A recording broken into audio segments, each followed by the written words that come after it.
I think it's very clear that our ammunition stocks, as well as key items of equipment, such as your self-propelled 155 millimeter gun, are in very short supply now as a result of having to supply the Ukrainians. You ask, is it dangerously low?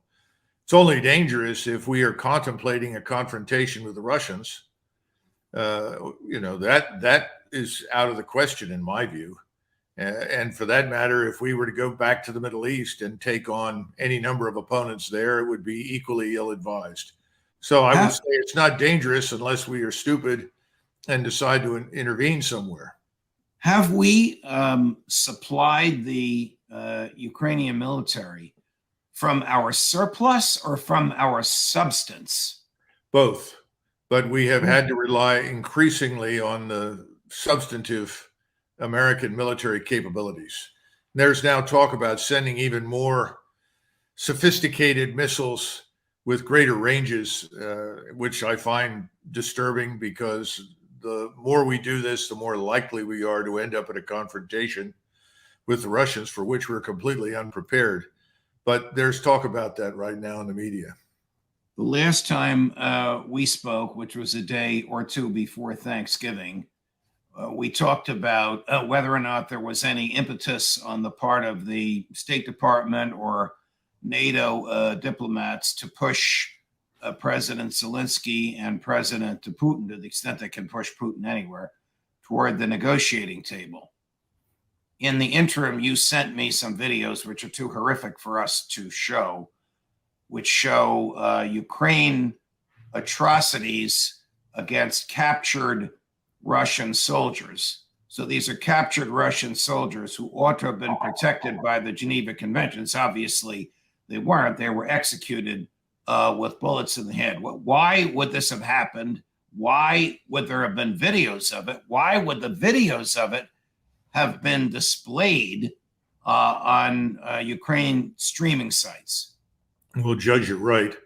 The videos that show Russian prisoners of war being essentially murdered after they've surrendered have been posted by Ukrainian soldiers. These are videos taken by Ukrainian soldiers and then posted on the internet, essentially as a point of pride, in the belief that they are somehow another frightening or horrifying the Russians, who knows.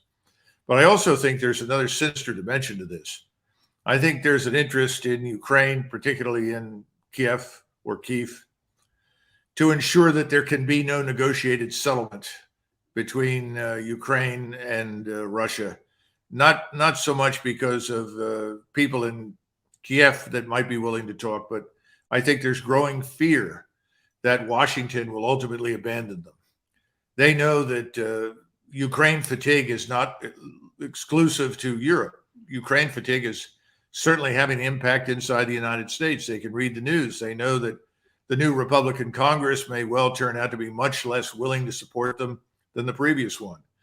So under the circumstances, I think they want to make it almost impossible. And one way you do that is by murdering your opponent's soldiers and then posting videos about it, because it so poisons the waters, if you will, with Russia. And it makes it so difficult for the Russians, particularly President Putin, to come to any arrangement, because the Russian people are seeing these things and are incensed. You have Russian military commanders, and frankly, from the beginning, we've accused the Russians of terrible things. They did not do those things. They did not mass rape. They did not mass murder. That's all nonsense. It's all propaganda that the Ukrainians cooked up and then was disseminated across the West and eagerly regurgitated by the Western media, but it was never true. I'm assuming that what you sent me was real. It certainly looked real. It's absolutely real.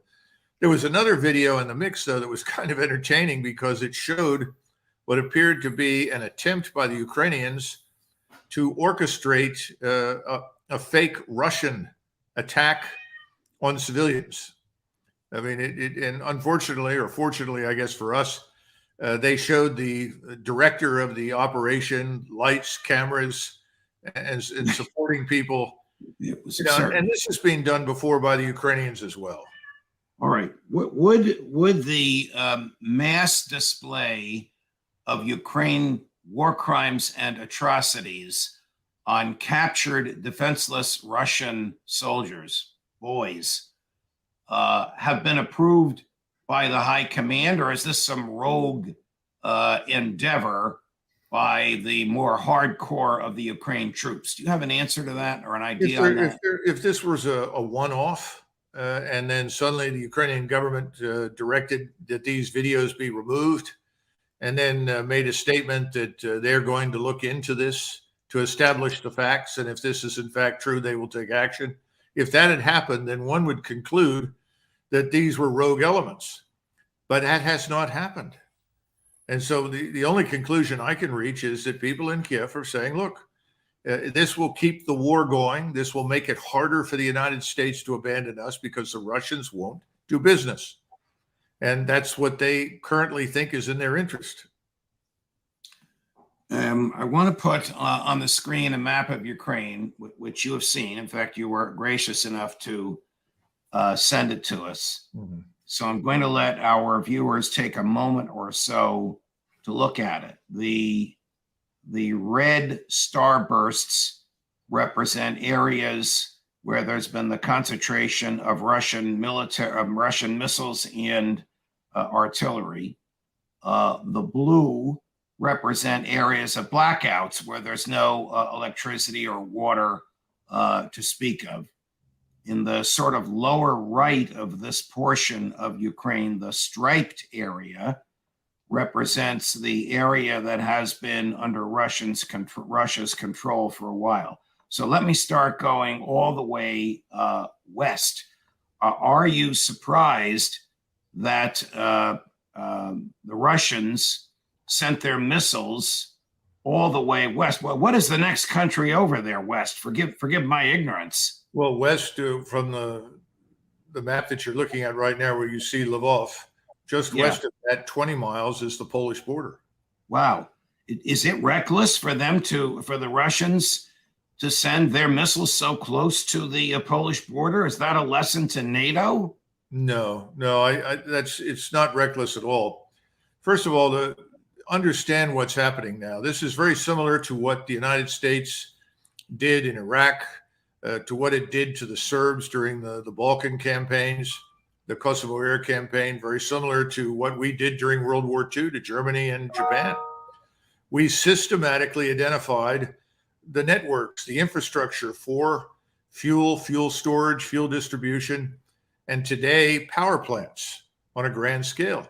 We did that. We destroyed those places and essentially put countries in the dark and did exactly what you're describing. Made it impossible for them to effectively lead normal lives. That was part of the plan. It worked very effectively in Germany. I mean, we were so effective against the fuel refining, storage, and distribution that it brought the Air Force and the Army almost to a standstill in Germany in 1945, certainly by the end of 44. So that's what we're doing now. And this is long overdue. And this is part of the larger plan to prepare Ukraine for the coming offensives. I mean, why would you let your opponent lead a comfortable, leisurely existence if you plan to attack him on a grand scale on the ground? Right. And see, before, when this first phase, no one ever completely grasped what Moscow wanted. They wanted an arrangement. They wanted a negotiated settlement. They were not interested in destroying the country. They didn't want to kill large numbers of people. By the middle of the summer, it was clear that's not going to work. So they threw those assumptions out. They went on to essentially a strategic defense, an economy of force mission. Let's use as few forces as possible to hold on to what's ours, and then we'll build up for the offensive. And that's what's been going on. Now it's getting cold finally. So perhaps in 3, 4, 5 weeks or something, we'll see a major offensive.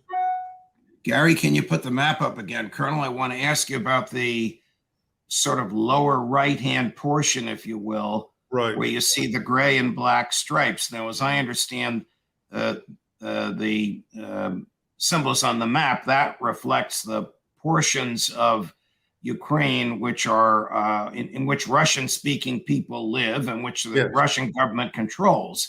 Yes. If I'm correct, don't I also see some red symbols there showing Putin attacking that area with either missiles or artillery? How unusual is that? There are Russians living there. Well, let's not say Putin attacking.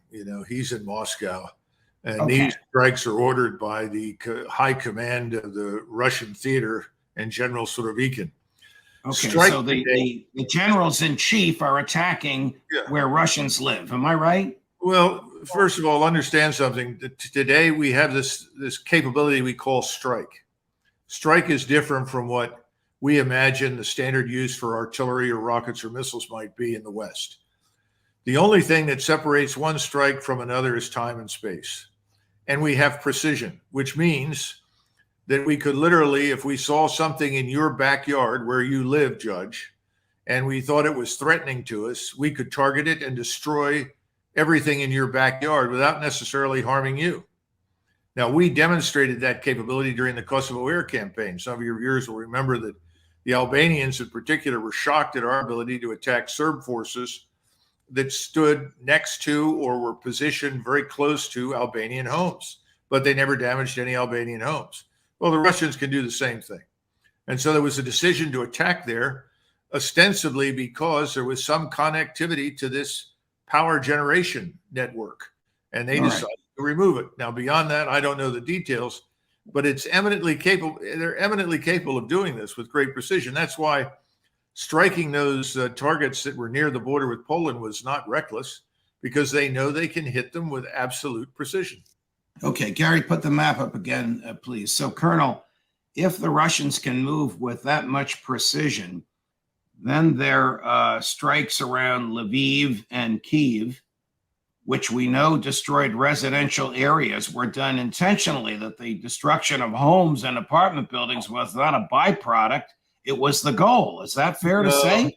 No, again, that's not accurate, because the power stations and the power distribution networks were inside those areas. In other words, they didn't decide we just want to level Kyiv. I mean, if they wanted to level Kyiv, they could do it tomorrow morning. It would take a couple of hours. So where on the map is the nuclear power plant or nuclear power plants? Well, the nuclear power plant of greatest interest, of course, is the one to the south in the vicinity of Zaporozhye, which the Russians are protecting. The Ukrainians have repeatedly tried to launch missiles and rockets and artillery rounds against that power station in the hopes of precipitating a nuclear crisis that they think they would benefit from. All right, right above Zaporozhye, it shows the symbol for an explosion. Then to the left of Zaporozhye is the blue symbol for a blackout, and to the right of Zaporozhye is the blue symbol for the blackout. So you're telling us that they want to isolate without destroying and prevent the use of the nuclear power plant in Zaporozhye. Yeah, well, it's not a question so much of preventing Ukrainians from using it. They are protecting that plant from Ukrainian attacks. Now, what they have done is that they have removed the connectivity, as you point out, involving the transmission of power from these plants to Ukraine. That has been done, and that will continue to be done. And we ought to pause for a minute and understand the cascading effects of these attacks. This affects everything, every part of life in Ukraine. You're not just talking about transportation and water, of course. You're also talking about rural life, where you have herds of cattle, herds of sheep, vast farmlands. Now those animals and the farmland is lying fallow. The animals are dying.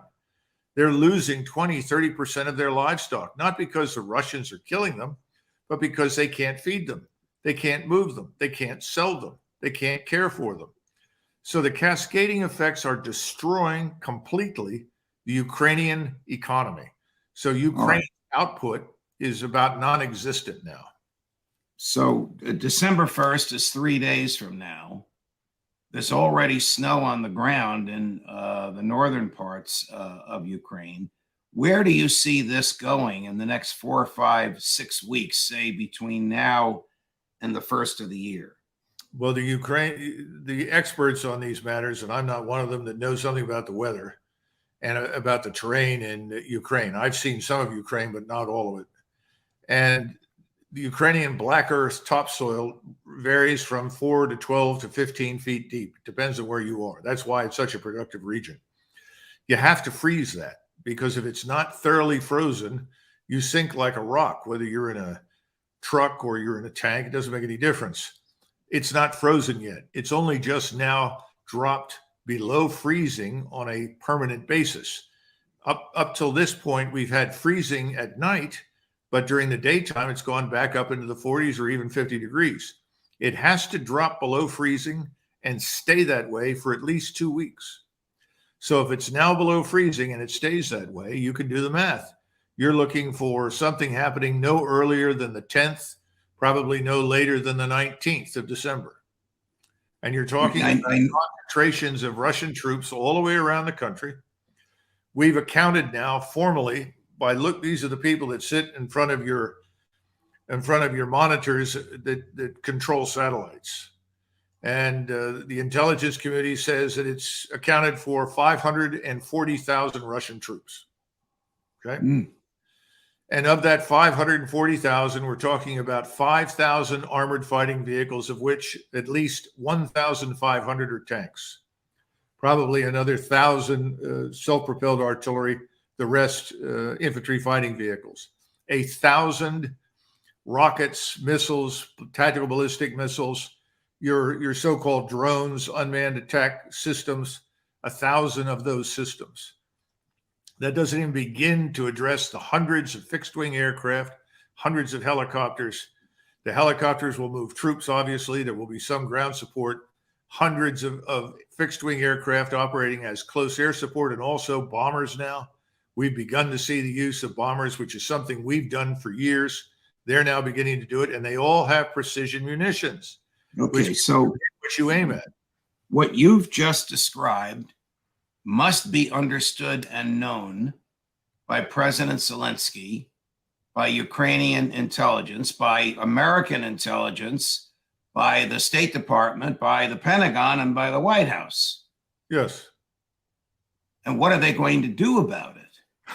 Well, what they're trying to do is they're trying to ship more equipment to the Ukrainians. The problem is the Ukrainian casualties have been horrendous, particularly over the last few months. There was an article today in the Euro News. I'm told there's another one in the New York Times describing the very, very heavy casualties.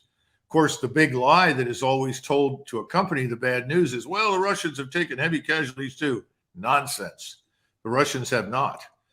And that's the difference. When you're killing your enemy at a 10-to-1 ratio, which is about where it is right now in southern Ukraine with the Russians and Ukrainians, you're not hurting at all. And the Russians, again, aren't running out of anything. The Ukrainians are running out of everything. Ammunition, spare parts, fuel, you name it. Their soldiers, most of the best troops are dead or wounded. And the people that they're shoving forward in the defensive positions are untrained reservists. They say, well, we sent 10,000 more troops to England for 3 weeks. Judge, you're not going to be able to train a man in 3 weeks to do much of anything, or even 5 weeks. You need time. And time is something the Ukrainians no longer have. So the whole thing is on the verge of collapse. Let's pretend you are back in the Pentagon as you were for a portion of the Trump administration. And Secretary Austin, along with Secretary Blinken, knock on your door. Colonel, what's your advice? What would you tell them? Get the hell out? I would show them the map and show them the identified concentrations of Russian forces, along with a list of the capabilities, which are impressive in terms of firepower and maneuver. And I would also then bring up a truthful picture of Ukrainian fighting capabilities right now, which are very, very modest. And I would argue, given the terrible conditions that the population faces in Ukraine, it's no surprise that the Ukrainian government is saying leave. Even Klitschko, who is the mayor of Kyiv, has told the population, you really should leave. We're not going to have any power. We won't have water and fuel to heat. You're going to have to go somewhere else and seek shelter. This is the capital city. And millions of these Ukrainians are going to pack it in, and they're going to head west. So you're going to have another gigantic mass casualty event, if you will, on Europe's doorstep, with millions of refugees pouring into Poland, Slovakia, Hungary, Romania. And obviously, in many cases, these frontline states will simply herd them further west into other countries because they can't take anymore. Back The to whole- my hypothetical, my hypothetical door knocking. What can the American government say to President Zelensky to get him to the negotiating table? You're not getting anything else from us? First of all, Zelensky will do what you tell him. So if you tell Zelensky that the game is up, it's time to come to terms with reality. This is an injustice, a monstrous injustice to the Ukrainian people to fight on at this point. We'll have to accept the fact that a negotiation is necessary. We're going to have to accept that concessions will be made, including territorial concessions. And if you do that, the Ukrainians will go along with it. They won't like it, but they'll go along with it. Now, there is a theory that Zelensky, if he goes along with something like this, will be killed by the radical nationalists. Well, I suppose that's possible. I can't prove that. I don't know. But the bottom line is that you should draw the obvious conclusions. You know, your position is untenable. It's effectively hopeless. And you need to end this thing before matters get much to fall back and regroup. If they don't, they'll simply be annihilated.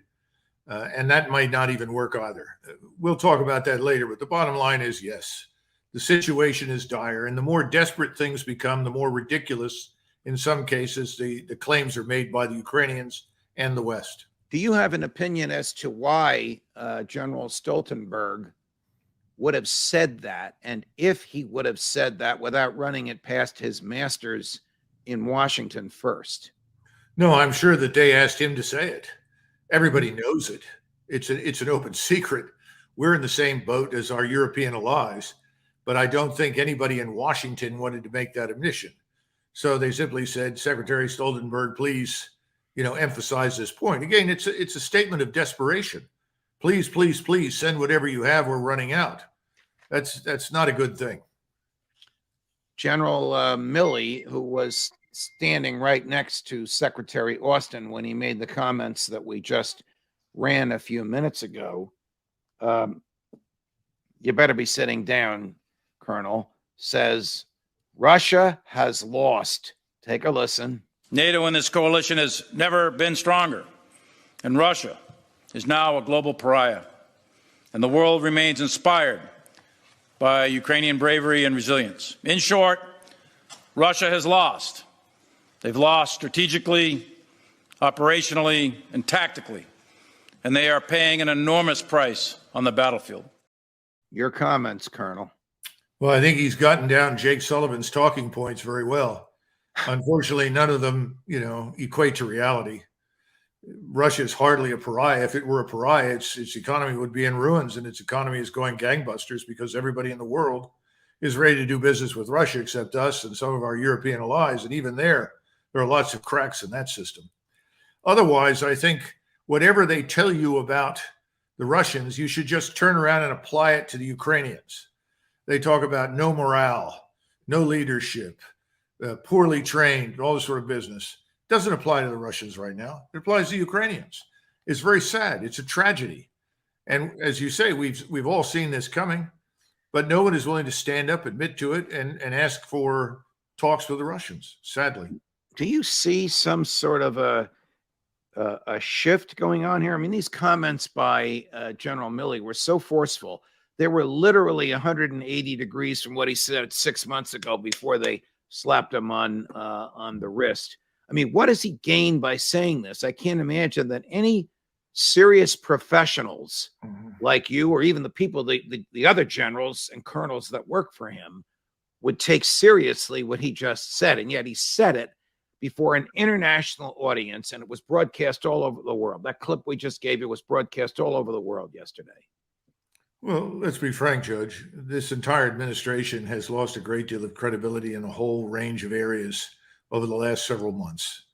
Anything they say has to be viewed with great skepticism. General Milley has made it very clear that he is aligned with the left. He is part of this administration. He's going to say whatever they want him to say. End of discussion. Your concern about professional integrity and so forth doesn't really occur to him. He sees a different future. Remember that when these people retire, there are lots of wealthy left-wing oligarchs that will provide income for them and take care of them. The objective here is to meet that test. please reward me for what I'm saying when I retire. That's all. But you know him. Does he mean what he says, or is this an act intended to audition for the type of post-military retirement job he'd love to have, the one like his boss, Secretary Austin, had at Raytheon?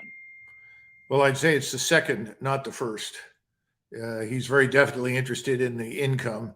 I don't know him personally. I have only met with him once, and I only know him by reputation, which was never very good in the Army. This is not somebody that was known for standing up and taking any tough positions under any circumstances. This was a man who was always willing to get the job done. Yes, sir. 3 bags full, as we say. So he's doing what he's done throughout his military career. I mean, is this the type of person, is this the mentality and the character of human being, much like General Petraeus, that rises to the top in today's military? Yes. I mean, definitely. This is not Joe Biden's fault. This is culture that's been going on in the military for generations. The politicians rise, not necessarily the best generals. Well, if you go back to the 1930s, look at the senior officers in the ranks of the French army, they were all very much like Petraeus and Milley. And of course, they failed miserably. And if you go and watch any of the documentaries, you'll have plenty of French officers that are younger, obviously, in many cases, or lower rank, will come on and say, well, the politicians liked easy commanders. They wanted lapdogs, people that would go along, people that don't brook opposition. And listen, that's what we have. Tell us what you can about the Russian onslaught that's coming. We know that President Putin is giving what's described as a major speech on the 22nd of February. That's a week from today and 2 days before the anniversary of the commencement of hostilities. Would he be prepared to say, oh, by the way, there's 250,000 troops that just crossed the border? And if he were, would we know that ahead of time from intelligence sources, that a number that of human beings that massive is in one place at one time?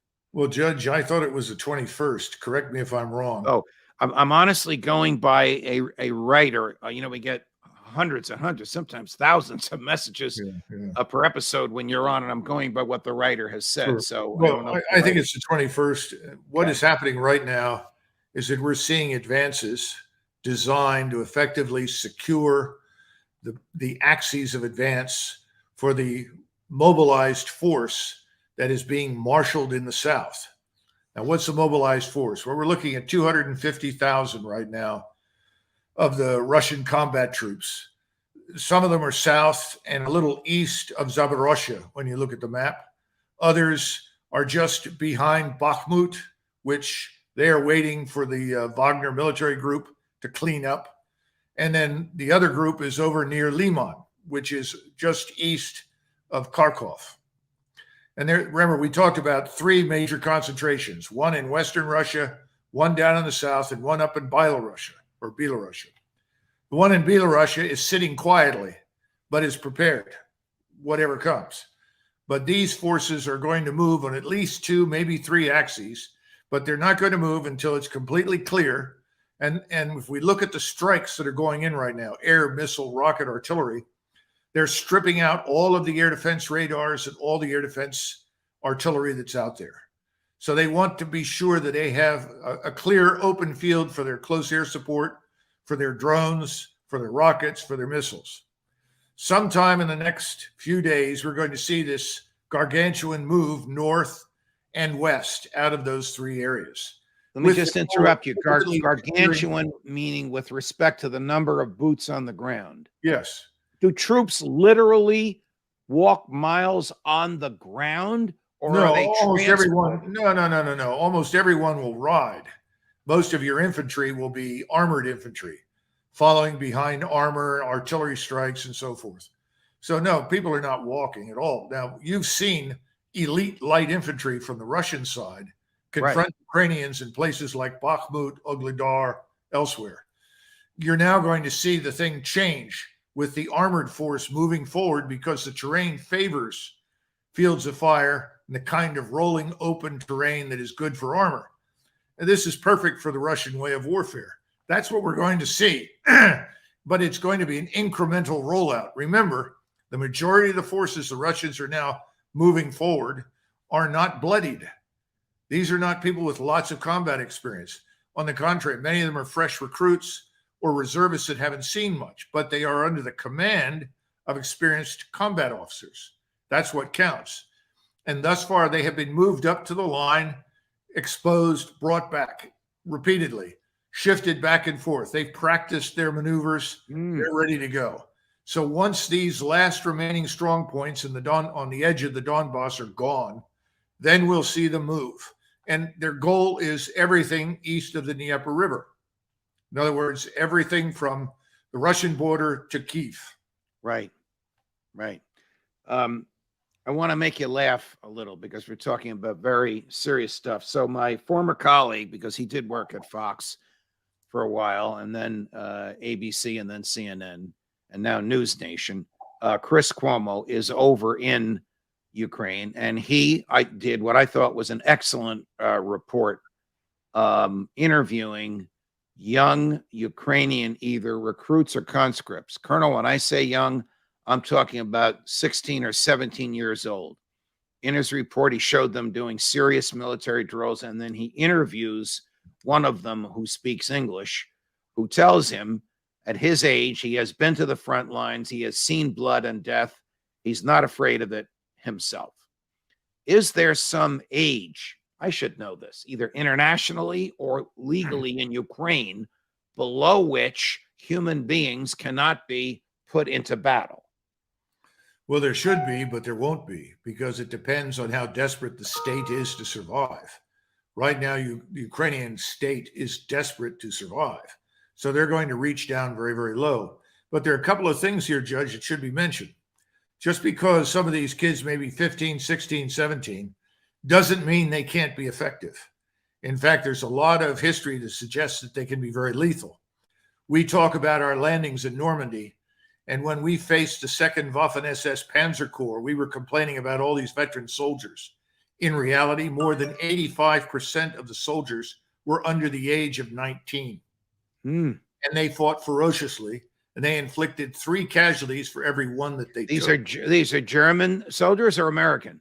No, Germans against us and the British. Us. Wow. This was June of 1944 and July of 1944. Now, my point is this. Young soldiers that have never seen action are frequently much braver than those of us that have seen action, simply because we've survived some encounters. We know how lethal it is. They don't. So I believe the young man. But the sad truth of the matter is that no matter how brave you are, no matter how much willpower you may possess, against overwhelming, accurate, devastating firepower, it's pointless. All right, your overwhelming, accurate, devastating firepower is what the Russians are going to bring to bear. Your analysis is so astute. But the reason I said I was going to make you laugh is because of our person on the other side of this, Matt Van Dyke, who's physically present in Ukraine and who comes on once a week. He's the head of this group, Sons of Liberty International. They purport to be veterans, American military veterans who provide training to and non-lethal training to Ukrainian civilians and military.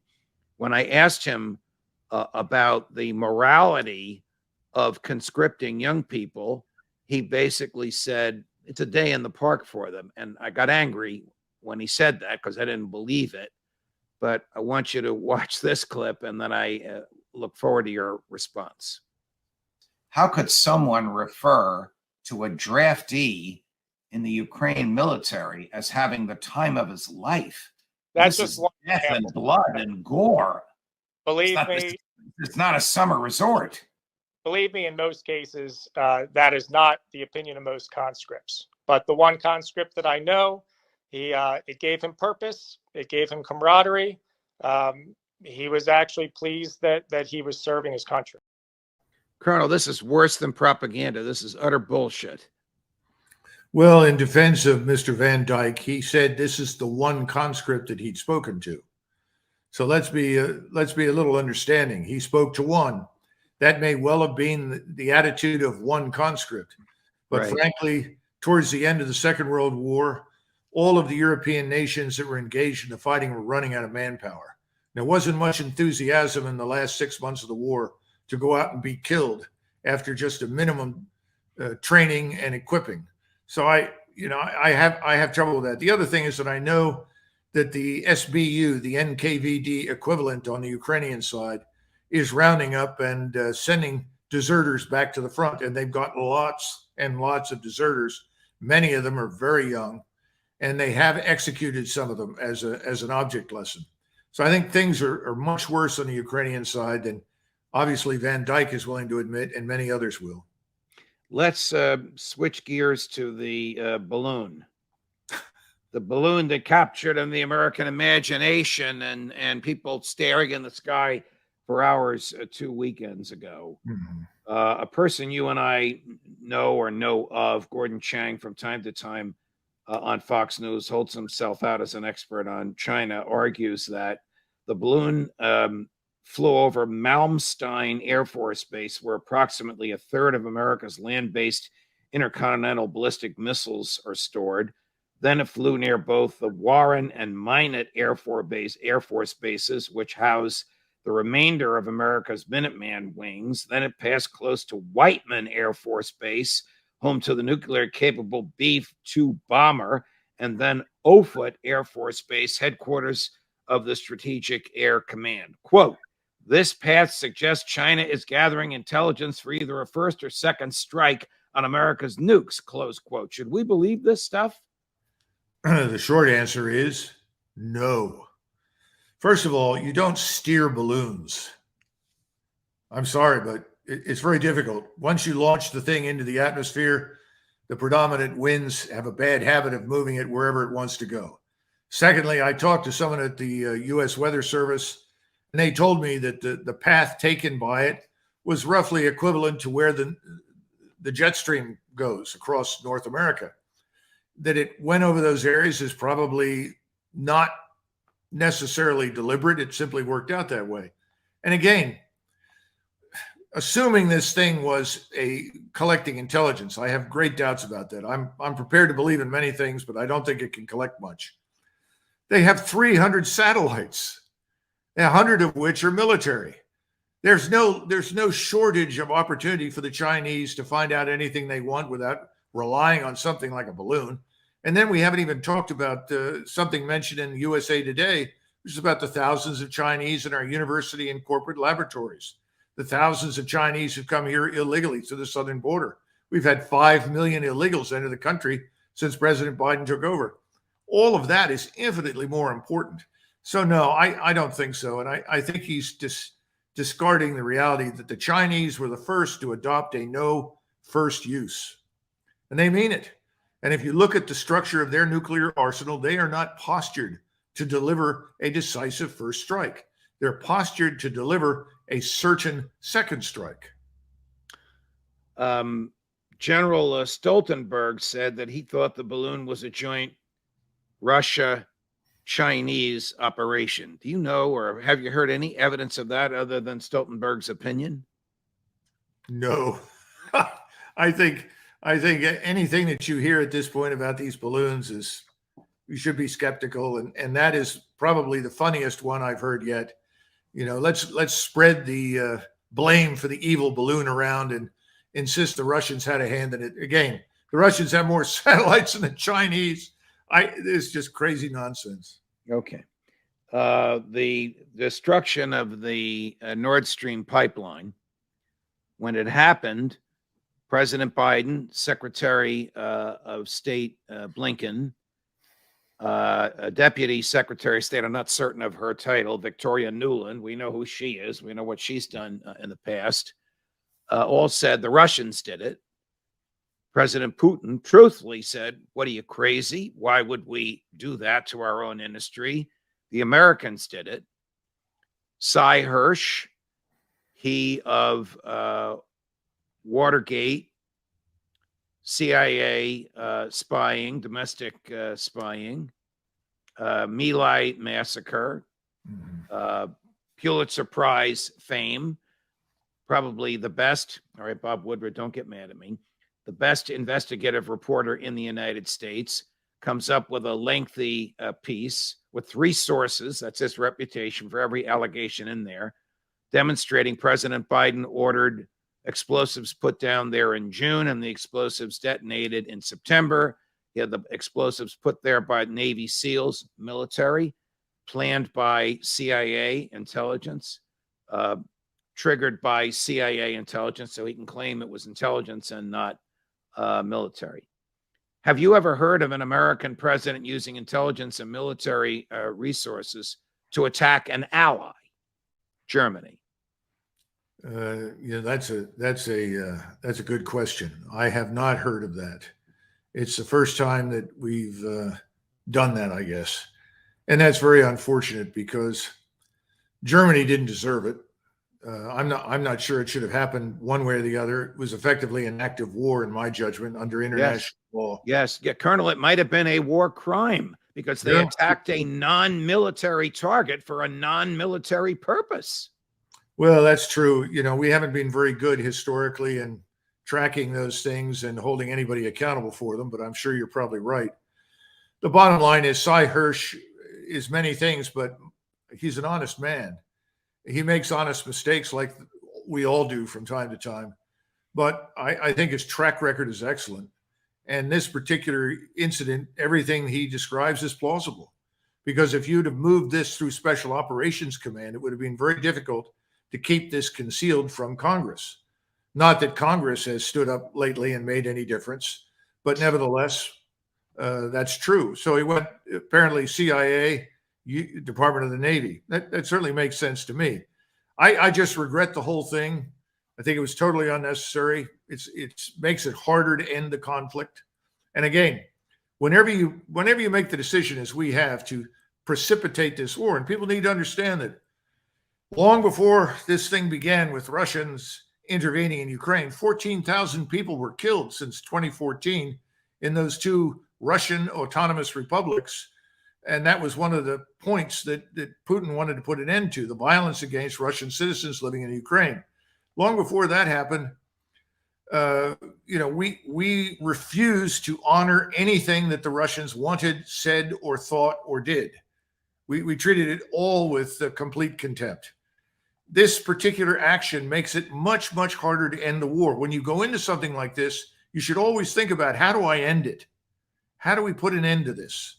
The notion that we should fight every war to the point where there are no enemy left or everyone is annihilated, which is a mistake we made in 1945, is ridiculous. That's not what we should do. We are, in theory, a liberal democratic republic.